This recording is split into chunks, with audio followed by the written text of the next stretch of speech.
Go on. Hold on. Oh, rest in peace. No, I just didn't want the battery to die. Leave it on like that. Mom. Okay. So never having seen the Hazbin Hotel, but just having the plot explained to me by my daughter, I felt like there was a lot of symbolism to me that was symbolic of my personal understanding and beliefs in Jesus. But now, mind you, I haven't seen it and I don't know all the details. But from what she had explained, to me it sounded like what did you call it? That there was someone who gave his... But you described it as someone who sacrificed his life for his friends. Yeah. And so to me, in the description of that, in,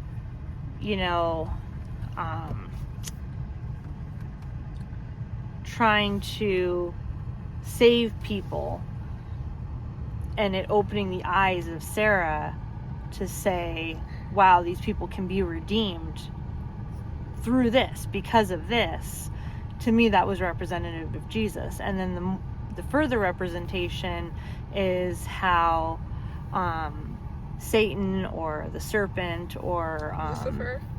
But just in the book of Genesis, when that temptation is brought through the serpent, that is symbolic of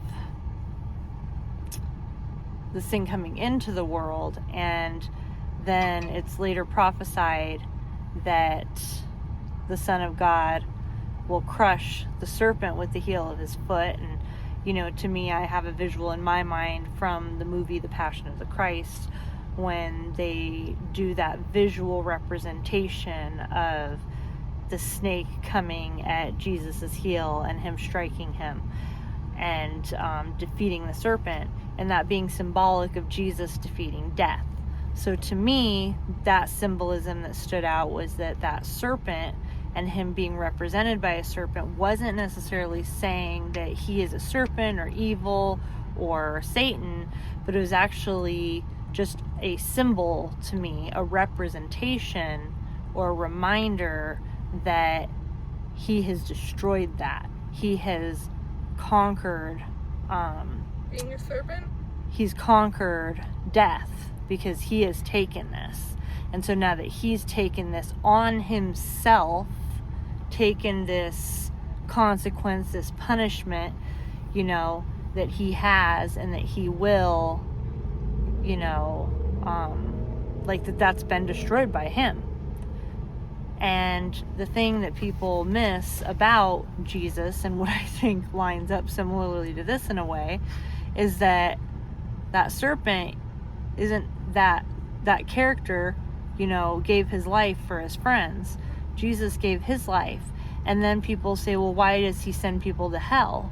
But then many people, evangelize and say he doesn't send people to hell.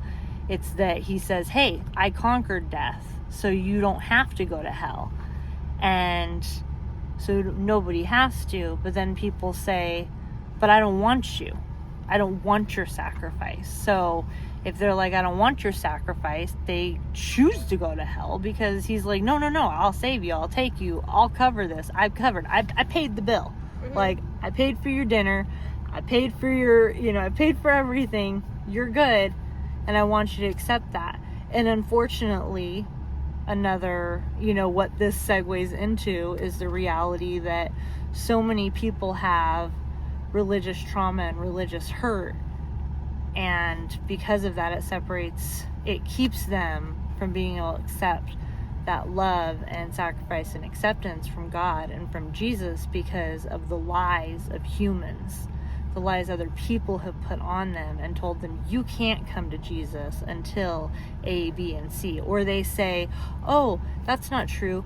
You can come to Jesus just as you are. But then when you show up in church just as you are, the reality is you're not accepted that way. Or maybe you are the first time. But when you don't immediately start changing into the person that they expect you to be, not what the Bible says, but what they expect you to be, you're not really welcome as you are anymore.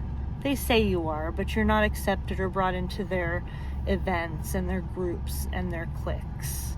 Yeah. Because for many of us, you know, church represents a lot of people who have lied and hurt many of us, and there's just a lot of criticism and judgment there, and it's people deciding what Jesus says everybody else is supposed to be instead of just looking at themselves.